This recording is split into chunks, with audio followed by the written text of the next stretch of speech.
Some contend that there are places on Earth that are unusual, locations where strange happenings abound and mysteries dominate. Lands of lore, so-called window areas where all varieties of paranormal and anomalous occurrences take up residence. From causes or reasons unknown. One such place is an area located near and around the small southern Illinois river town of Grand Tower. Once dubbed the unluckiest town in America, it is now considered an epicenter for anomalous study and a hotspot of high strangeness. A mysterious place which has hosted numerous tragedies, electromagnetic oddities, multiple UFO and orb sightings, unknown hominid creature encounters, haunted and cursed accounts, and other bizarre and unexplained phenomena.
My name is Michael Huntington.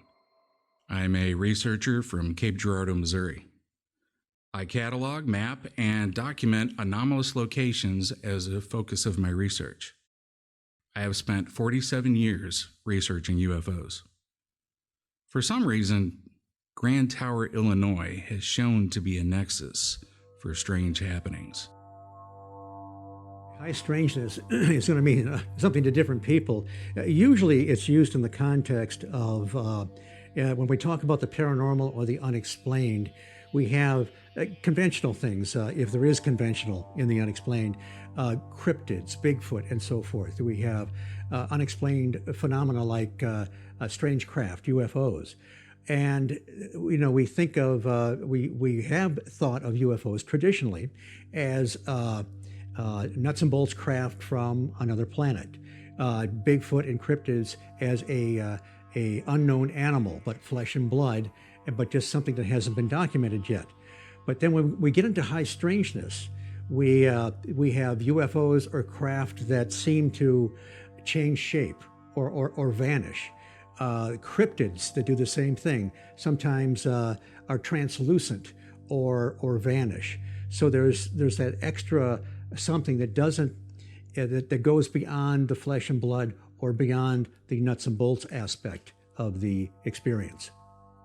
So the definition of high strangeness really is when you have anything super anomalous, even outside of what you would typically expect from some sort of paranormal occurrence. So examples of this include like electromagnetic effects, and whether, you know, the interesting thing with that is whether you are seeing a UFO or you have ghost phenomenon going on, or even some sightings of Bigfoot. People experience these electromagnetic effects. Some other high strangeness effects include spontaneous psychic abilities, such as ESP. People who go through any type of paranormal experience will sometimes develop almost a psychic response after that occurrence. And areas of high strangeness are these particular spots around the world where, for some reason, it just seems like a lot of these anomalous events tend to cluster. And the interesting thing is, it's not like, oh, well, this area is just really haunted and all you get are ghosts. Areas that tend to have high haunting type activity will also see spikes in UFO activity, or even sightings of cryptids such as Bigfoot or the Dogman or the mystery black cats. So, in these areas of high strangeness, you have all sorts of different unexplained occurrences, instead of just concentrating on one particular area.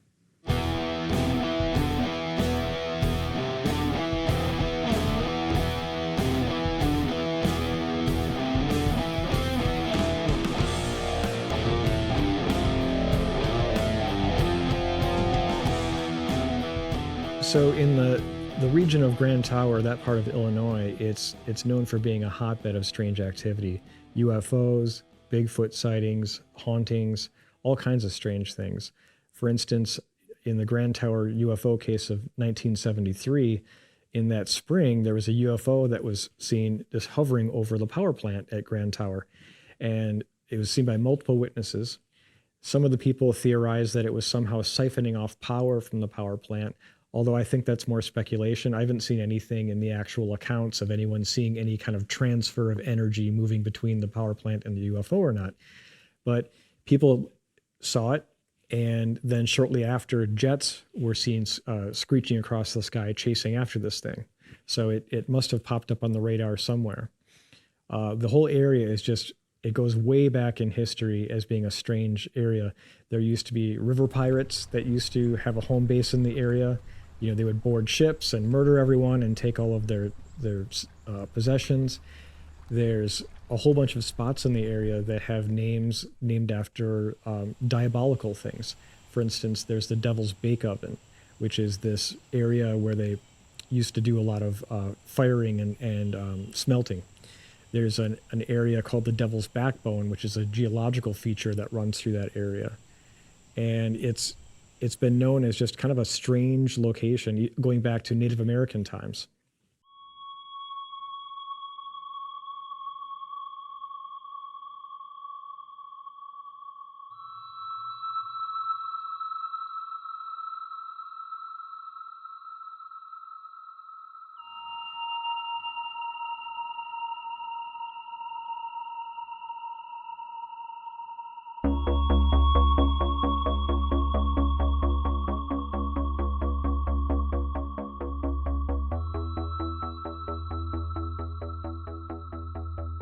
I'm Willis A. Hughes Jr., and my age is 79. I will be 80 in June.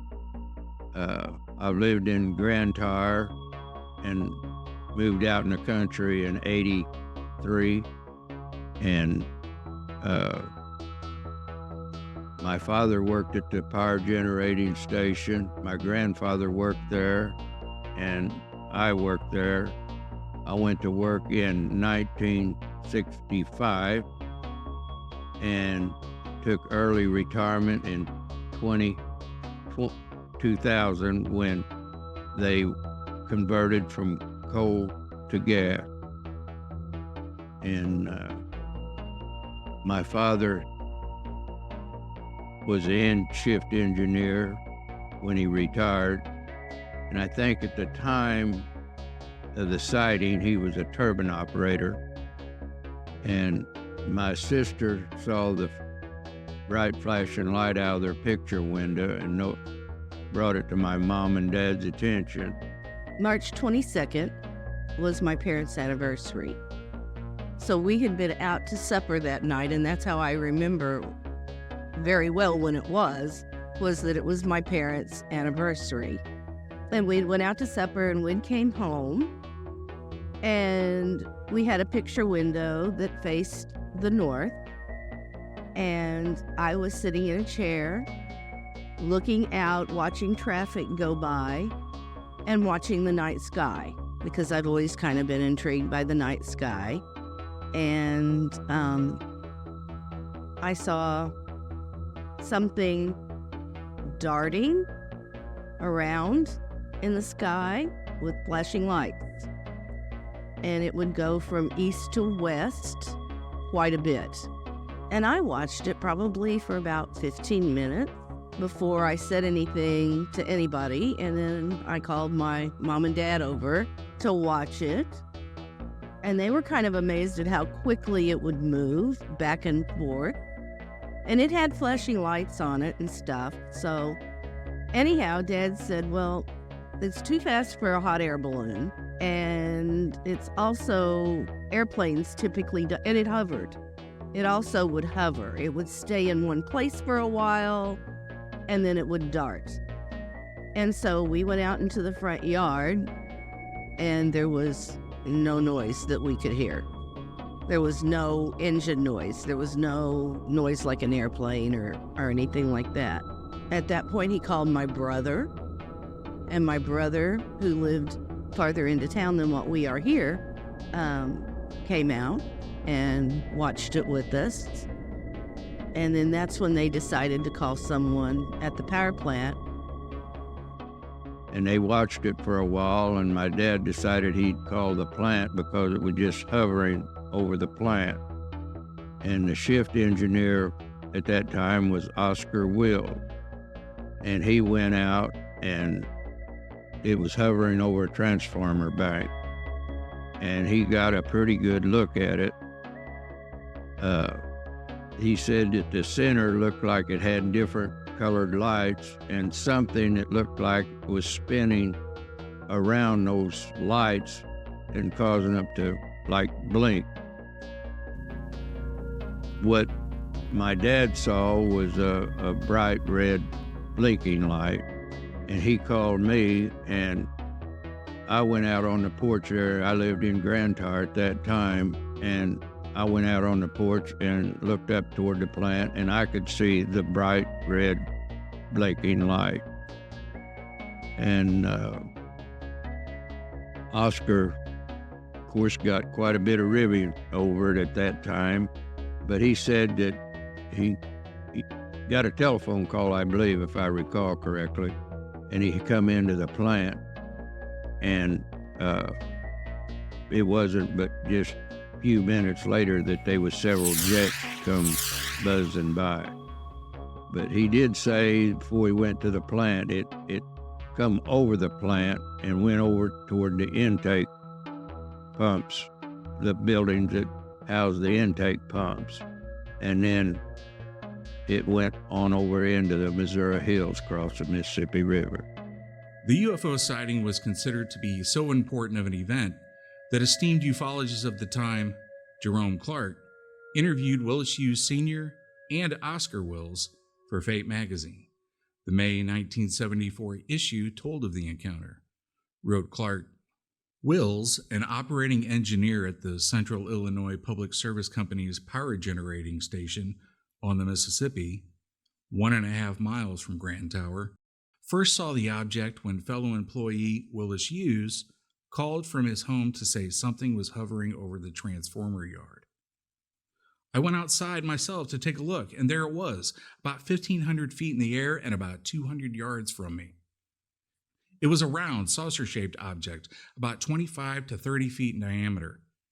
It looked like a high-intensity red light with a lot of lights coming out of what seemed to be portholes. The lights were flashing and causing a spinning effect. According to Wills, the most amazing part is the way this object moved rapidly with no effort and perfectly silent. I just can't get over that. I don't know what it was, but I know this much. We don't have anything like this. Clark was not the only ufologist who had an interest in the encounters. The legendary Dr. J. Allen Hynek also took an interest in these extraordinary events. Willis told me Dr. Hynek interviewed his father for a radio program. They asked Dad to be interviewed by Dr. Hynek, and I think he was on the radio at the time he called my dad and done the interview, but it wasn't our local station. And I recall my dad, one of the questions he asked my dad, if he held up a quarter at arm's length, would it have covered the red light? And my dad's answer was yes, it would. So Oscar's description of it was a lot larger than just the red light, but all we could see was the red light. Now, Dr. Hynek, of course, was part of Project Blue Book. And Blue Book was the Air Force debunking tool. It was sort of, I think, to appease the public. Here we're doing something, but they weren't really doing anything. And Hynek eventually separated himself from that and started the Center for UFO Studies in Evanston, Illinois, and became one of the good guys. You know, he for a long time he began to see that there was really something to this, because he started out, he was an astronomer, and he started out as a debunker and as a disbeliever. And he was a colleague of Ted Phillips, and they worked together closely. Ted Phillips had great reverence for, and we just lost Ted Phillips recently too, but he had great reverence for Dr. Hynek. He said there was a time period that he and Hynek, and he was talking about some of the sightings in Missouri, in that part of Missouri, that people would say that they, they'd seen a UFO several times. They were repeaters. Claims of multiple encounters were common during the UFO waves of 1973. Grand Tower had its own share of repeat events. There were several jets, I think, 2 or 3, that come buzzing down from the north, which would have been the direction of Scott Air Force Base, but I don't think they ever acknowledged them sending any jets out. A couple of nights after the sighting over the power plant, I was visiting with my mom and dad, and when I was leaving out their back door and I got on their porch, I saw this red blinking light that looked just exactly what I'd saw a couple of nights before over Muddy River in a southeasterly direction, and it was stationary, just kept in one place blinking, and all of a sudden it went out, and then it moved from like this angle in the dark. I couldn't see it, but then it moved like over here and started blinking again in a matter of seconds. And I have no idea how far it traveled or how far away it was, but I'm guessing it traveled probably three or 4 miles in a matter of seconds. And I'm pretty sure it wasn't real high in the air, but it was looking at trying to visualize Pine Hills from there. It was just a little bit over what Pine Hills would have been if I could have seen Pine Hills at night. The 1973 Grand Tower UFO incidents were not the first of such encounters. Willis's cousin, Frank Carando, had his own unusual experience while duck hunting along the Mississippi River over 60 years ago, but he remembers it as if it were yesterday. It was in the late 50s or early 60s. It's been a long time ago. And me and my uncle was hunting on the Mississippi River. And we had a blind on the sandbar. We made a blind and put it out on the sandbar. Didn't have no boat or nothing. And the water, you could walk out in the river, probably 150 feet or so with hip boots. Well, we had our decoys and everything set out, and we stand there talking, and just snap your finger like that. Right there in front of us was this real bright object. You couldn't really tell how big it was, but it was pretty good size. You couldn't hear it or nothing, and all of a sudden, you couldn't really tell how far it was from you. But anyway, it was right there in front of us.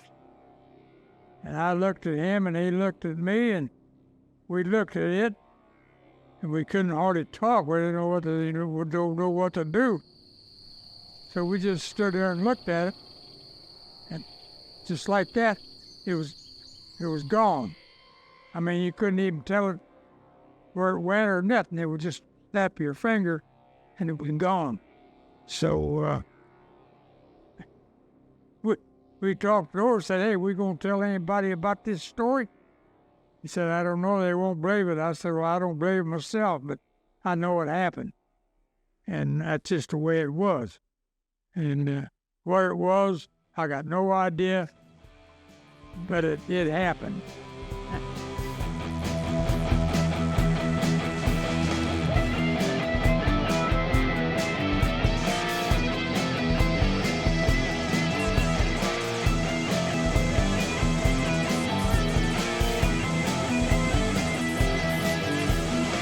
The 1970s is my favorite decade, I have to admit, especially of paranormal research, but even in general. I mean, the 70s were awesome, total fan of that. But I think that really, in the 1970s, you saw a lot of people experimenting with different ideologies, even slightly outside of the typical Western mindset. And it's my opinion that that kind of influenced these forms and these entities that were experienced in paranormal phenomena. Because it's true, in the 70s, you have entities that were just unlike anything anyone had ever previously reported. And they're all across the board with UFO occupants, with strange encounters with Bigfoot, and even on poltergeist phenomenon. So I think that that influence of these different ideologies and people exploring different modes of thinking, some people have even suggested that the psychedelics of the 70s had an influence kind of on the worldwide consciousness. And that's why you have these excessively bizarre creatures.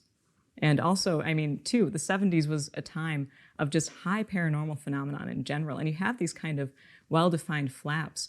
Momo, the Missouri Monster, happened in 72.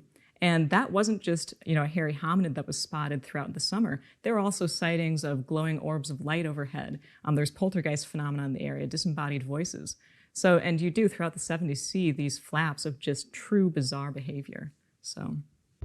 Like many river towns, Grand Tower has an abundance of paranormal legends and lore tied to its history. These include strange lights appearing above Devil's Backbone, spirits of river pirates, tragedy of lost love, and Native American hauntings.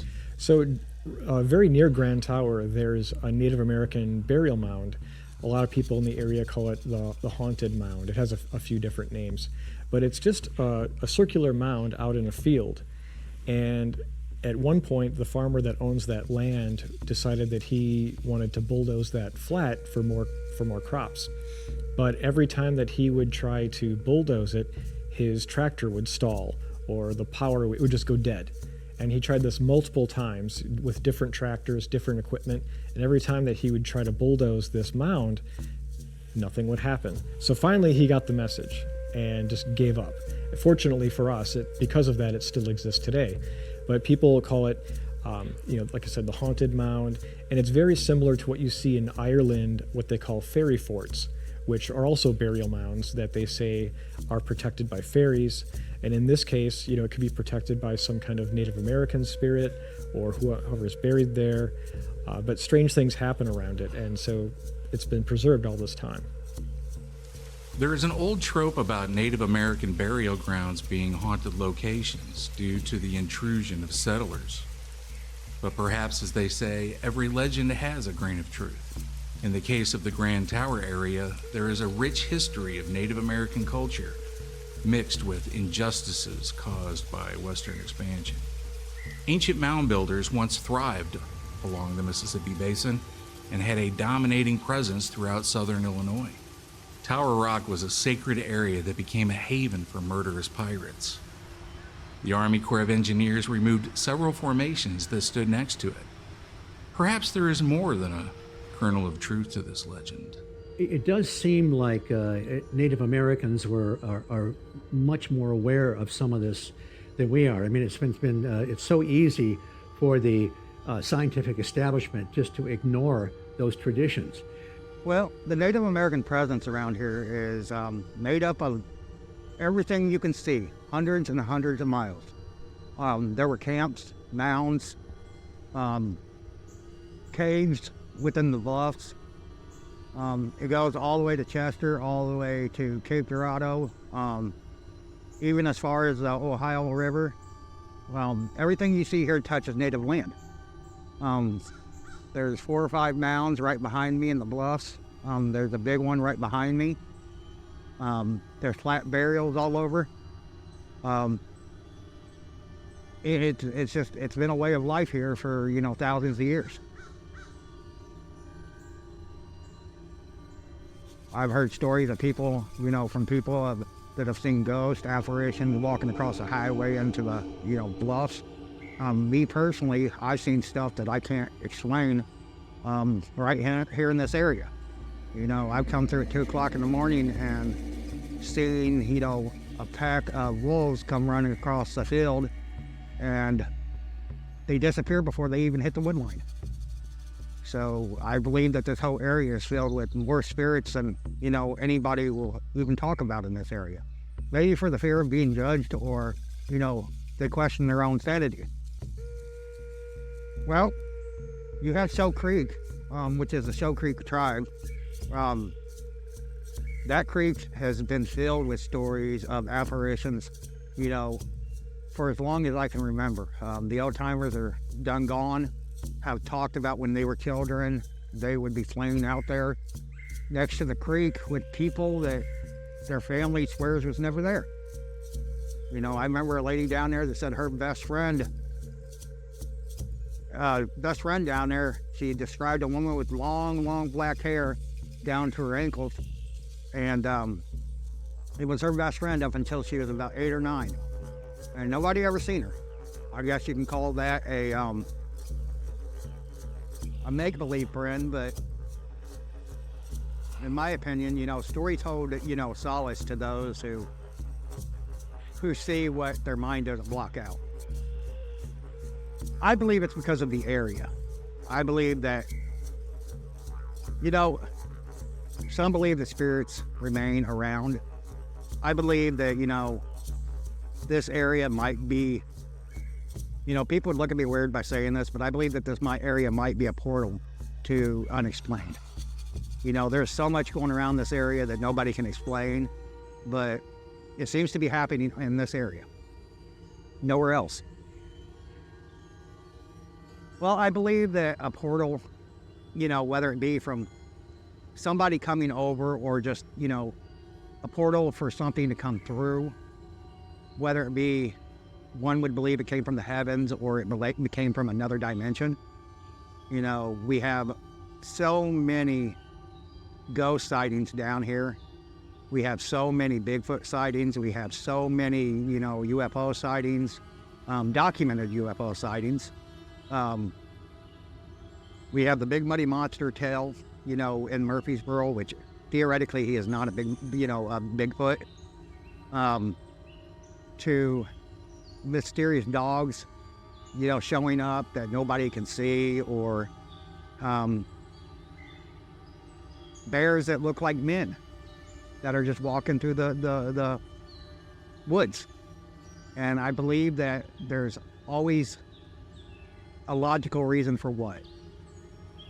But I believe that if all these are happening around here, it's got to be for a reason. There's got to be a reason that this area is so filled with abnormal entities or abnormal things that doesn't happen anywhere else in the country. Well, I've always thought that we have what I call high strangeness areas. Now, many people will call them vortexes, or vortices would be the proper word, portals, extra-dimensional portals, and so forth. A lot of these terms aren't well defined, but we have these areas like, I guess, Piedmont, Missouri, Point Pleasant, West Virginia, the infamous Skinwalker Ranch, the Bridgewater Triangle, a place that Ted Phillips dubbed Marley Woods in southern Missouri, where different types of phenomena all seem to happen in the same place. Researchers have been very used to separating things like cryptids, Bigfoot in the Northwest, Vancouver, way up in northern Canada, and parts of Michigan. They also have, we have things like the Mothman, which is a paradox. The Mothman is a great example of high strangeness. People started seeing this thing in about November of '66 through December of '67. The sightings did continue, but this was the main grouping. heavy with UFO reports. There were some other odd things like animal mutilations. The so-called Men in Black showed up. So the concept that especially Native Americans built their sacred sites in window areas is an intriguing concept to me. You know, there do seem to be ties between especially the mound works. Of course, I'm from Wisconsin, and we have one of the largest concentrations of effigy mounds in the world. And it does seem that around these mounds, there's areas of high strangeness. Take Devil's Lake, for example. It has multiple mounds, including a bird-shaped mound that actually had a burial in it, which is rather rare for effigy mounds. And the lake itself is said to be haunted. There's supposed to be several different types of lake monsters in the lake. And then there have been Bigfoot sightings around Devil's Lake as well. So I think there is something to that. I wouldn't restrict it either, though, to simply the native cultures of America. It seems like sacred sites all over the world, especially the British Isles, seem to correlate to areas of high strangeness, or especially to folkloric beliefs. You'll see many of these old forts in the UK, which are built coincidentally around the places where the good folk or the fairies were said to be. So I think that around the world, you know, back in the day when people were a little bit more in tune with things, they would choose these locations that seem to have a higher energetic charge. You know, whatever exactly that means, again, we don't really know.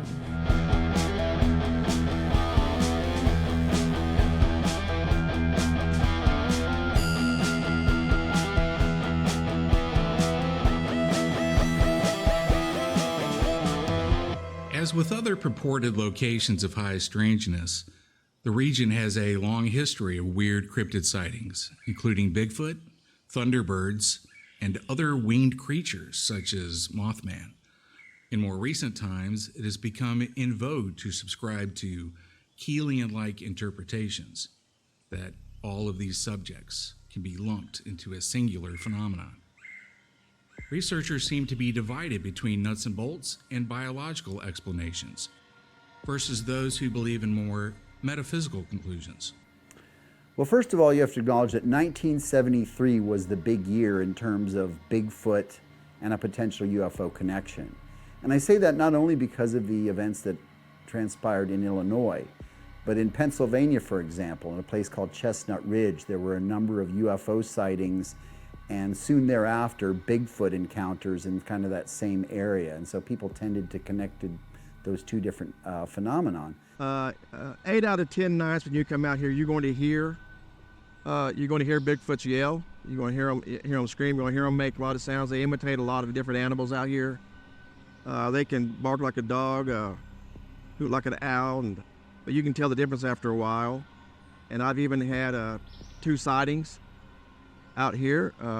One came, I was sitting in my tent, just looking down the tree line, wasn't thinking about anything in particular. It was 5:30 because I looked at my watch when after this happened. A deer ran out, and it looked like he was running from something, so I sat up in my chair to pay attention, and doggone, right behind the deer came a reddish-brown Bigfoot on all 4s, chasing the deer. Conical-shaped head, like that, and he must have seen my tent. My tent is orange, so he must have seen it, because he just dropped down into the weeds and just right back into the woods and disappeared into the woods. And the deer fortunately kept going, because he would have caught that deer about another 20 yards. That deer would have been his, because he was faster.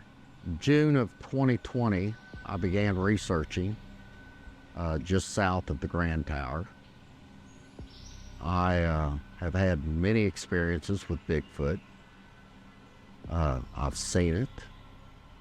I've seen the red glowing eyes at night. I've seen him walking out across the field. I've been screamed at. I've had calls returned. Had a who contest going for 10 minutes back and forth with one. Just going who back and forth. Prints, handprints, footprints, just all sorts of things. Would knock, talking.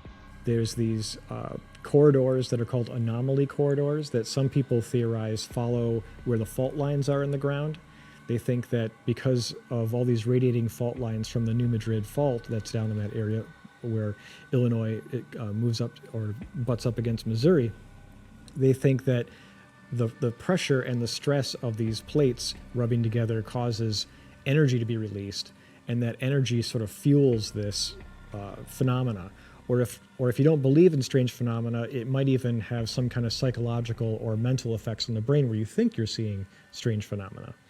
Yet another popular theory in high strangeness involves the concept of the 37th parallel, the so-called UFO highway, which some believe is a magnet for mysterious occurrences.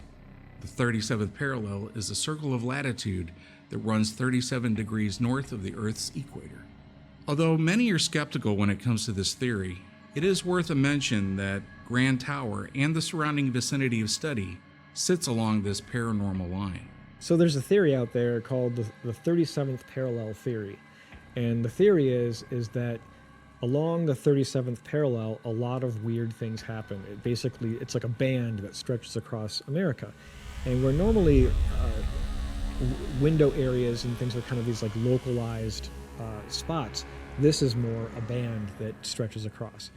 And if you look at and map out a lot of really bizarre phenomena, it just clusters all along the 37th parallel, which just happens to run through southern Illinois and the Grand Tower area. So, is there something about that region that makes it special, or is it something that makes it because of its location and like the seasons? Are more people likely to be out and notice a changing environment at the 37th parallel, whereas further north, you have winter, further south, the seasons and change are kind of go unnoticed. There's all kinds of theories on like why this region has more things going on than other areas. And then there's of course doubters too that are just like, weird stuff happens everywhere. You're just kind of, for whatever reason, noticing it more right there. On the 37th parallel, you've got the Roswell crash, the pyramids, and if you go around the globe, you'll find a lot of these ancient sites that are on that same parallel.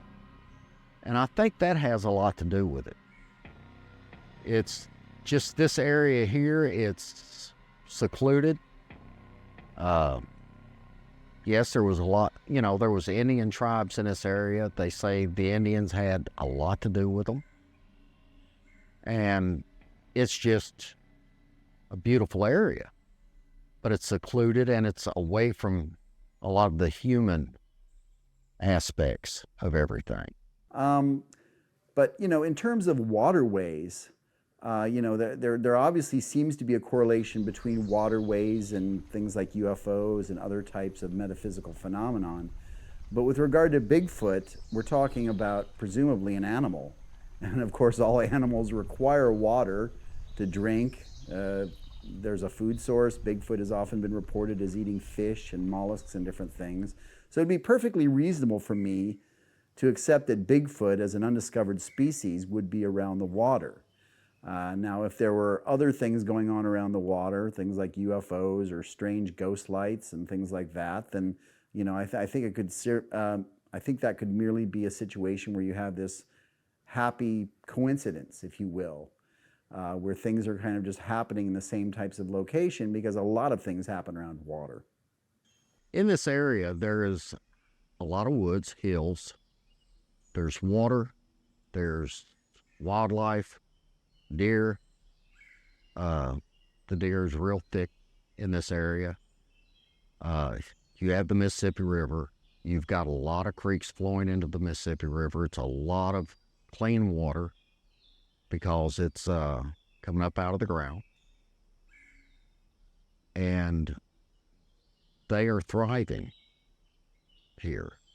And in fact, I believe there's several different groups in several different areas. They have their own territory.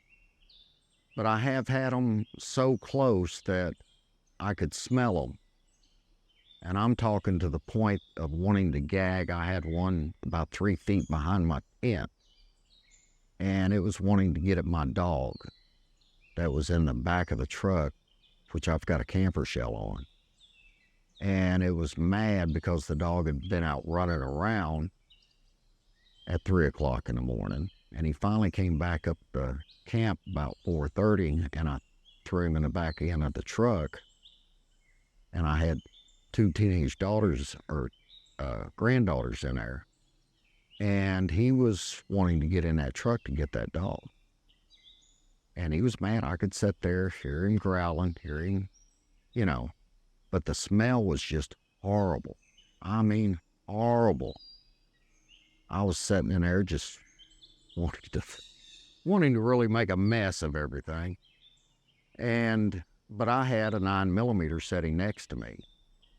So if things were to go kind of bad, I was ready to shoot up through the tent. And it finally walked off, and there was another trail with a gate about 100 feet away, and it decided to just scream at us real good before it left. I mean, it was mad. There is also unusual animals around here besides Bigfoot. What I'm mentioning is big cats. I worked on some trail cam projects probably about the last 4 years or so, and I've got some interesting photos. One in particular is a jaguar with a mama jaguar with a cub in a tree. It's an elm tree. The branch is probably about that big around, so it could support, a cat. But in that photo, the cats did set off the trail cam because they were in the tree, because across the creek on the edge, you can see a Bigfoot walking by.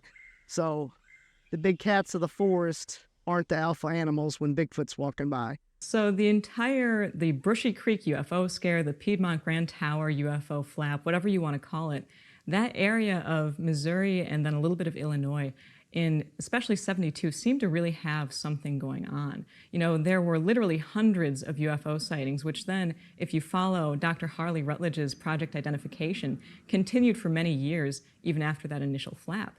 So a lot of people want to know what makes these areas, high strangeness areas, what makes them window areas. And again, the answer is no one really knows. It seems that there's kind of a traditional belief that a lot of waterways in an area kind of adds to almost the paranormality of that area. Another thing that stood out to me when I was looking to Piedmont is the high concentration of lead.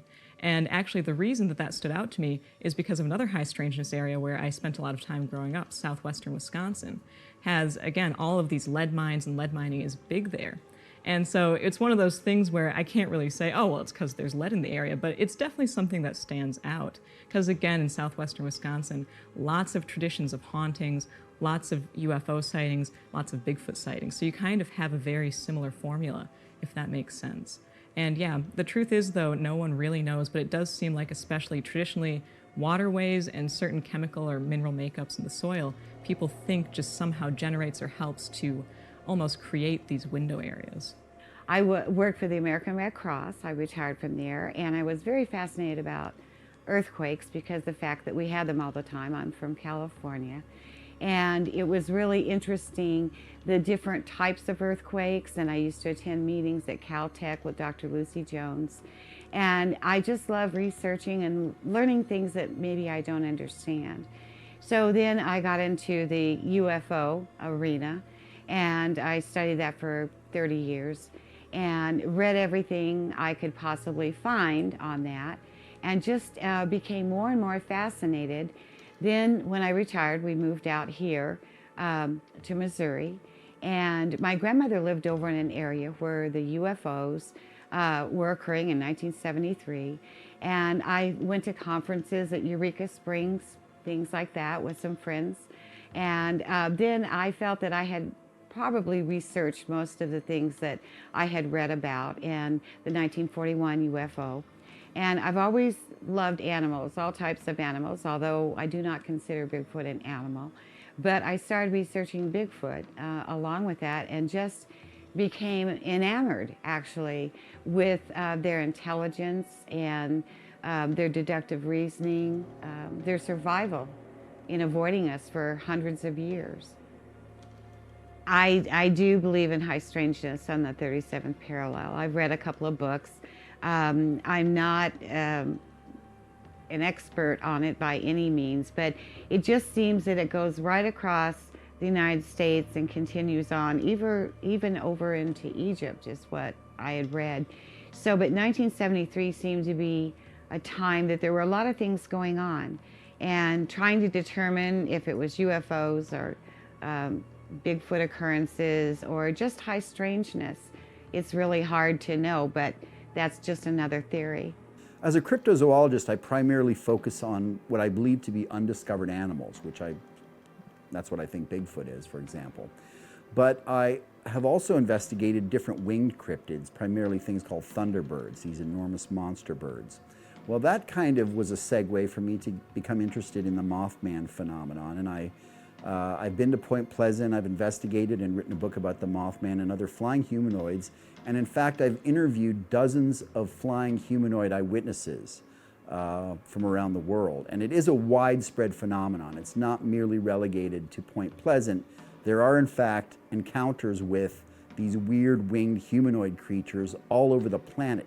And in fact, these stories and traditions go back thousands of years to the ancient Assyrians, who talked about winged humanoids called the Apkallu and the Abgal. The ancient Sumerians believed in a winged humanoid being called Pazuzu. So you can find references to these Mothman-type creatures all over the world dating back, again, thousands of years. I view the Mothman and other flying humanoids as a metaphysical phenomenon. I do not think it is an undiscovered animal or a flesh and blood creature, for that matter. The physical descriptions are just too weird. There's nothing in our fossil record or in the natural world that would indicate that such a thing could exist. And moreover, there seem to be a lot of weird things associated with these flying humanoids. UFOs, poltergeist activity, visits from men in black, all levels of kind of high strangeness. So I kind of put those in a different category. Recently, around New Year's, my son and his wife came out here, and we went out to our research area. And my daughter-in-law just takes pictures of everybody and everything. And so we had a great time. It was so very cold. We almost froze to death. But anyway, the sun was going down to our left. And when she showed me the photographs the next day, we saw this bright green orb straight ahead of us from where we were standing. And people had asked, was it a lens flare, or, was the sun going down? The sun was way off to our left.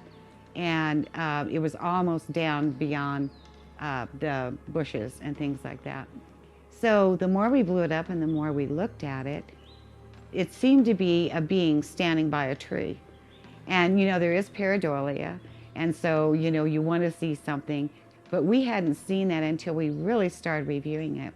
But it was fascinating. A lot of people have reported seeing orbs and Bigfoot in the area. So that's another anomaly we need to research.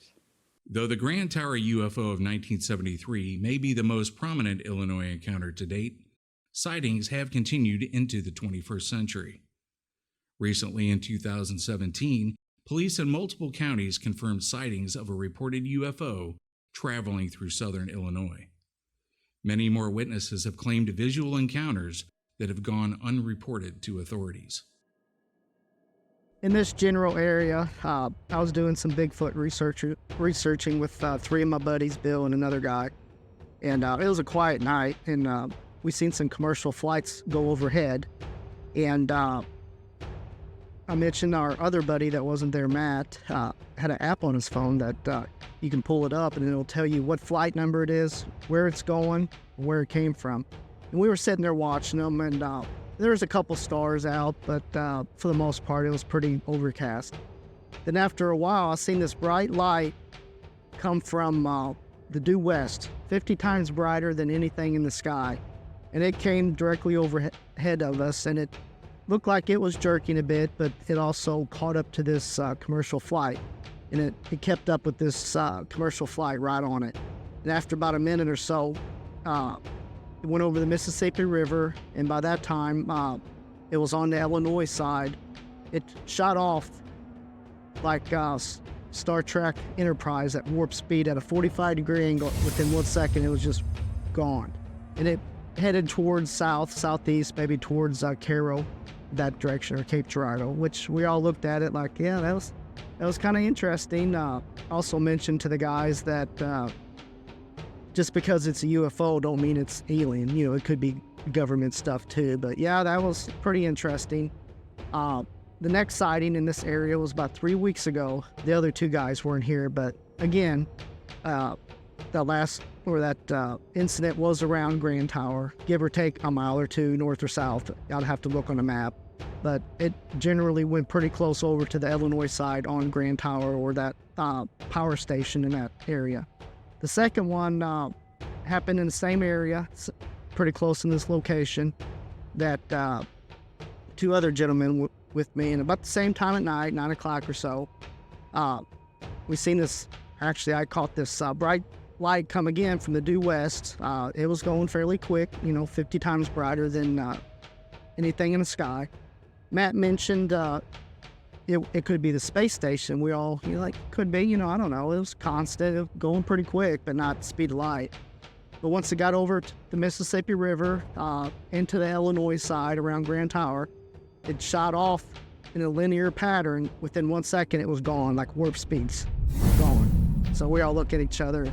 They all got excited because they've never seen nothing like that. And again, I mentioned to the guys, just because it's a UFO doesn't mean it's alien, but it could be government stuff. We don't know. It's an unidentified flying object. Well, I've heard so many different reports. My cousin had seen a UFO here, went right over his house. And also there was a truck driver coming across the bridge from Illinois that also reported it to MUFON. And I read, different stories of things that people had been seeing, and they were seeing it more often than not. My cousins have seen things, Dr. Rutledge's children had seen things here. So it seems to be pervasive that not only Missouri and Illinois, but any place that has a lot of activity or a lot of open land. There is a major earthquake fault here, the New Madrid. It runs through 5 states. Some people think that maybe some of the anomalies come from that.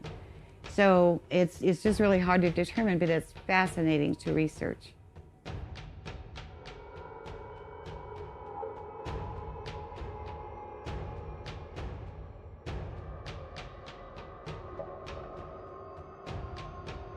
During the course of making this documentary, multiple witnesses contacted us about their close encounters with UFOs and alien occupants. However, we were ghosted upon pressing for interviews. Unfortunately, a stigma remains in the public eye regarding those who report experiences. And so, when looking at these sightings of people who claim that, one of the big things, people will say, okay, I had a Bigfoot encounter. They already get some ridicule with that. If you say, I saw Bigfoot riding a UFO, people think you're crazy. They will ask you, so how drunk were you? And that's really unfortunate because you have a lot of credible people who have had incredible experiences. It's just absolutely vital that we listen. A lot of people think that people are just delusional or it's wishful thinking. But if they actually listen to the people and find the patterns that exist in these, they'll find out it's not that at all. I consider myself to be a very open-minded person. So, I certainly am. I think there is something to the UFO phenomenon. I think there are metaphysical things like ghosts and spiritual activities and things like that we don't understand. But moreover, big picture, I think that human knowledge at this stage in our history is still very limited.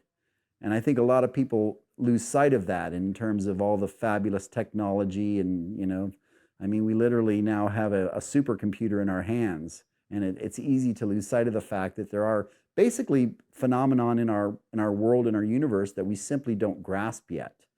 And so I think that there is certainly a potential that there could be certain locales around our planet that feature a higher density or concentration of an anomalous phenomenon, whether they be ghost lights or disappearances or other types of things. Now, whether those window areas are also corridors where you might find Bigfoot or Sasquatch, that would purely be speculation, but certainly it's possible. So I think it's great to explore these window areas. You can find them all over the United States, all over the world. And I think that different people experience different things when you're in these zones. Some people experience a very tranquil kind of feeling. A feeling of calm and peace comes over them. Some people call these zones vortexes. They enter them and they just kind of have a mystical, general mystical experience. Other people get more zones of fear, like they don't like going to these places and they try to actively avoid them because they make the hair stand up on the back of their neck. So it really kind of depends on what kind of person you are. If you're the kind of person that really is interested in strange things and you can handle the strange things, or whether it's something you just don't want to be involved with at all. Ultimately, what are we to make of places like Grand Tower, or the Marley Woods, or Skinwalker Ranch? Places where anomalous events and bizarre occurrences seemingly coalesce. Is there really something here? Or are these just patterns of folklore influenced by the culture and not the result of any causal paranormal environment?